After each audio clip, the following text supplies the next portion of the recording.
Jayasuryan sir, ഒരു വശത്ത് ജപ്പാനെ മറികടന്ന് ഇന്ത്യ വലിയ സമ്പദ് വ്യവസ്ഥയായി മാറിക്കഴിഞ്ഞു. അപ്പോൾ മറ്റൊരു വശത്ത് വീണ്ടും താരിഫ് ഉയർത്തി ഡൊണാൾഡ് ട്രംപ് ജപ്പാനെ വീണ്ടും താഴ്ത്തുകയാണ്. അല്ലെങ്കിൽ ജപ്പാന്റെ ഒരു സമ്പദ് വ്യവസ്ഥയെ ട്രംപിന്റെ താരിഫ് ഉയർത്തിയ നടപടി പ്രതികൂലമായി ബാധിച്ചിട്ടുണ്ട്.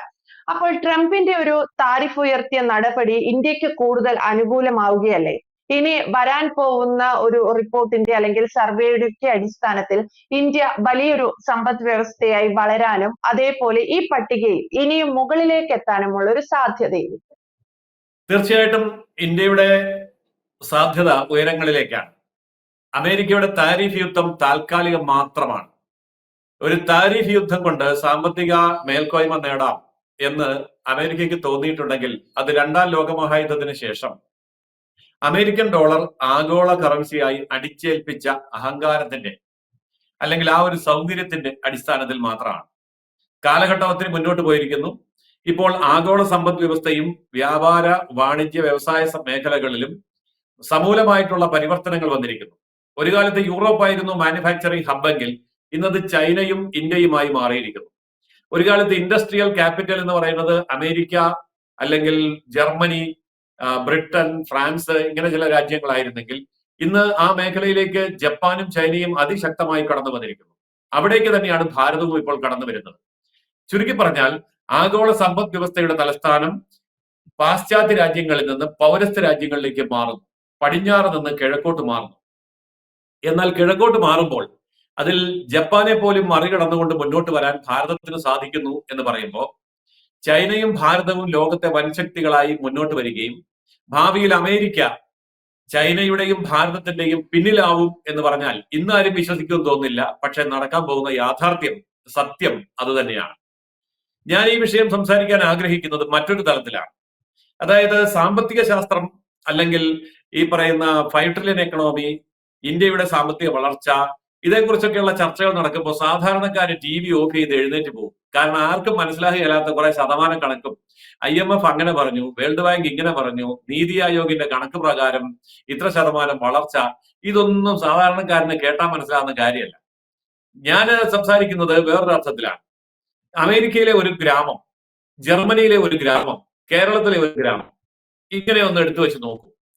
ഇതൊക്കെ നമുക്ക് പെട്ടെന്ന് യൂട്യൂബിൽ കിട്ടും. വളരെ ഈസി ആയിട്ട് നമുക്ക് നേരിട്ട് കണ്ട് മനസ്സിലാക്കാൻ കഴിയുന്ന കാര്യമാണ്. കേരളത്തിലെ ഒരു ഗ്രാമം നമ്മളൊന്ന് പരിശോധിക്കും. കഴിഞ്ഞ ഒരു 10-20 വർഷങ്ങൾക്കിടയിൽ വന്ന മാറ്റം എന്താ? ഞാൻ കഴിഞ്ഞ ദിവസം ഒരു ലക്ഷം വീട് കോളനിയിൽ പോയി. ലക്ഷം വീട് കോളനിയിൽ 50ഓളം വീടുകളുണ്ട്. ഈ 50 വീടുകളിൽ ഏതാണ്ട് 20ഓളം വീടുകൾ AC വെച്ചിരിക്കുന്നു. ഞാൻ നേരിട്ട് കണ്ടു. അപ്പോ വീട് കോളനിയിലെ 3-1, 4-1 വീടുകളിൽ എയർ കണ്ടീഷൻ സെറ്റ് ചെയ്തിരിക്കുന്നു. അതുപോലെ തന്നെ അവർക്കൊക്കെ തന്നെ ബൈക്ക് എല്ലാ വീട്ടിലും ഉണ്ട്. എല്ലാ വീട്ടിലും ഗ്യാസ് കണക്ഷൻ ഉണ്ട്, വാട്ടർ കണക്ഷൻ ഉണ്ട്, റോഡ് അസസിറ്റി ഉണ്ട്. ഏതാണ്ടൊരു 10%, 20% വീടുകളിൽ ചെറിയ കാർ വാങ്ങിച്ചിരിക്കുന്നു. ലക്ഷം വീട് കോളനിയാണ് ഞാൻ പറയുന്നത്. അപ്പൊ ഇതുപോലെ സമൂഹത്തിന്റെ എല്ലാ മേഖലകളിലും നോക്കൂ, നമ്മൾ എത്രമാത്രം പുരോഗമിച്ചിരിക്കുന്നു. നമ്മൾ ജപ്പാന്റെ ഒപ്പം, ജർമ്മനിക്കൊപ്പം, അമേരിക്കയ്ക്കൊപ്പം നമ്മുടെ വില്ലേജ് ജീവിതം തന്നെ മാറിയിരിക്കുന്നു. അപ്പോൾ ഈ ഒരു മാറ്റം സാമ്പത്തികമായി നമ്മുടെ നാട്ടിൽ നമുക്ക് വിസിബിൾ ആണ്, നേരിട്ട് കാണാൻ സാധിക്കും. ഇനി ലോകത്തെ മറ്റു രാജ്യങ്ങളിൽ നമ്മൾ പോകുമ്പോൾ അവിടെ പ്രധാനപ്പെട്ട റോഡുകളിലൂടെ ഓടുന്ന കാറുകൾ ഞാൻ ശ്രദ്ധിക്കാറുണ്ട്. കാറുകൾ ശ്രദ്ധിച്ചാൽ ഒരു കാര്യം നമുക്ക് മനസ്സിലാവും. ലോകത്തെ എല്ലാ ബ്രാൻഡഡ് കാറുകളും നമ്മുടെ കേരളത്തിന്റെ നിരത്തുകളിലുണ്ട്. കേരളത്തിലെ ഹൈവേയിൽ 1 മണിക്കൂർ നേരം നിൽക്കൂ, ലോകത്തിലുള്ള എല്ലാ കാർ കമ്പനികളുടെ കാറുകളും നമുക്ക് ഇവിടെ കാണാൻ പറ്റും.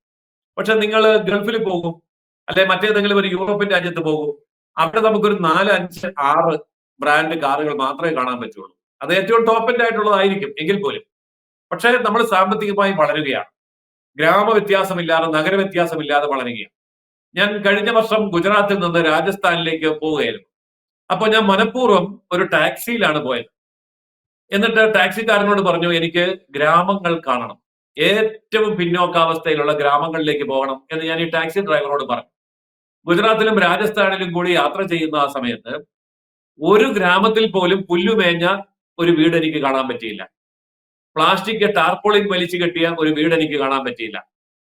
അപ്പൊ ഞാൻ ഈ ഡ്രൈവറോട് പറഞ്ഞു, എനിക്ക് ഇത്തരം വീടുകളാണ് കാണേണ്ടത്, അതുകൊണ്ട് ഓലമേഞ്ഞ, പുല്ലുമേഞ്ഞ, ടാർപോളിൻ വലിച്ചു കെട്ടിയ ഏറ്റവും ദാരിദ്ര്യമുള്ള സ്ഥലത്തേക്ക് പോകാൻ പറഞ്ഞു. അപ്പൊ അദ്ദേഹം പറഞ്ഞു അങ്ങനെ ഒരു സ്ഥലം ഗുജറാത്തിലില്ല, രാജസ്ഥാനിലില്ല. അപ്പോ എത്ര വലിയ മാറ്റമാണ് ഇന്ത്യയിൽ പോലും വന്നിരിക്കുന്നത്. ഒരു കാലത്ത് വടക്ക് കിഴക്കൻ സംസ്ഥാനങ്ങളും വടക്കൻ സംസ്ഥാനങ്ങളും ഒക്കെ തന്നെ ഏറ്റവും ദരിദ്രമായ ഒരു ചുറ്റുപാടിലാണ് ജീവിച്ചിരുന്നതെങ്കിൽ ഇന്ന് വലിയ മാറ്റം സംഭവിച്ചിരിക്കുന്നു.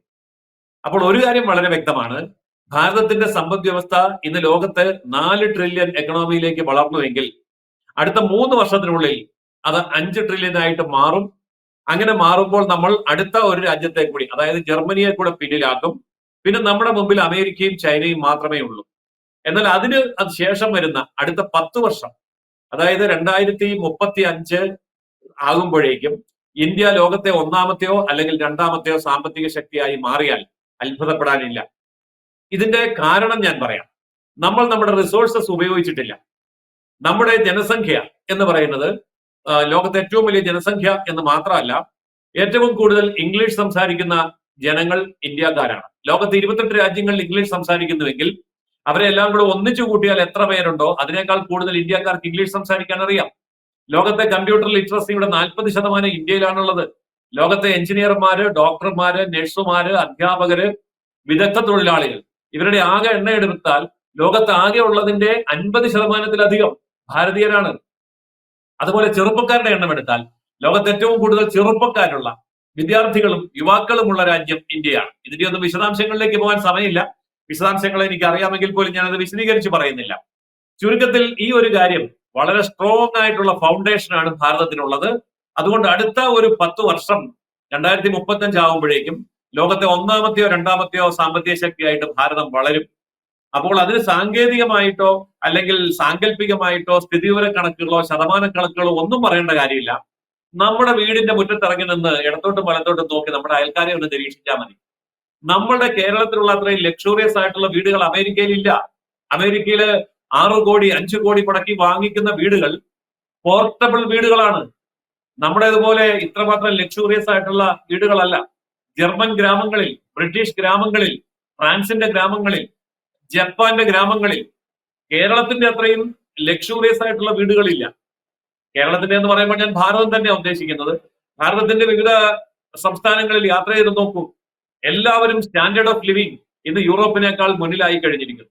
നമ്മുടെ നാഷണൽ ഹൈവേ ആണെങ്കിലും ദേശീയമായിട്ടുള്ള ഇൻഫ്രാസ്ട്രക്ചർ ആണെങ്കിലും അത് ഇന്റർനെറ്റിന്റെ ഉപയോഗത്തിലാണെങ്കിലും ഡിജിറ്റൽ ബാങ്കിങ്ങിന്റെ കാര്യത്തിലാണെങ്കിലും അതുപോലെ ആരോഗ്യ രക്ഷാ മേഖലയിലാണെങ്കിലും എല്ലാ രംഗത്തും ഭാരതത്തിനുണ്ടായിരിക്കുന്ന വലിയ കുതിപ്പ് അമേരിക്കയെയും യൂറോപ്പിനെയും കടത്തി വിട്ടും എന്നുള്ളത് നമുക്ക് നേരിട്ട് കണ്ട് ബോധ്യപ്പെടാൻ ഇനി 5-8 വർഷങ്ങൾ മാത്രം മതി.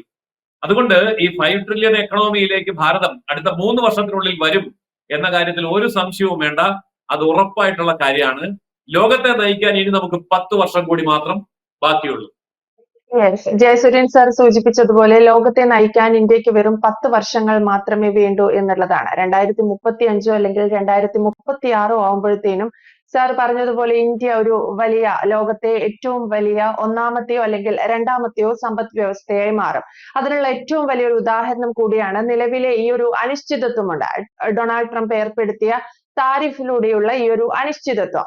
അത് കണക്കിലെടുക്കുമ്പോൾ പോലും IMF മുതൽ ലോക ബാങ്ക് വരെയുള്ള എല്ലാവരും ഇന്ത്യയുടെ വളർച്ച 6% കൂടുതലായിരിക്കുമെന്നാണ് അനുമാനിക്കുന്നത്. അടുത്ത 30 മുതൽ 36 വരെയുള്ള ഒരു മാസത്തിനുള്ളിൽ ഇന്ത്യ ജർമ്മനിയെ മറികടന്ന് ലോകത്തിലെ 3ാമത്തെ വലിയ സമ്പദ് വ്യവസ്ഥയായി മാറുമെന്നും വിവിധ മാധ്യമങ്ങൾ, അതായത് IMF-ഉം ലോക ബാങ്കും ഉൾപ്പെടെയുള്ളവർ പോലും അനുമാനിക്കുന്നുണ്ട്.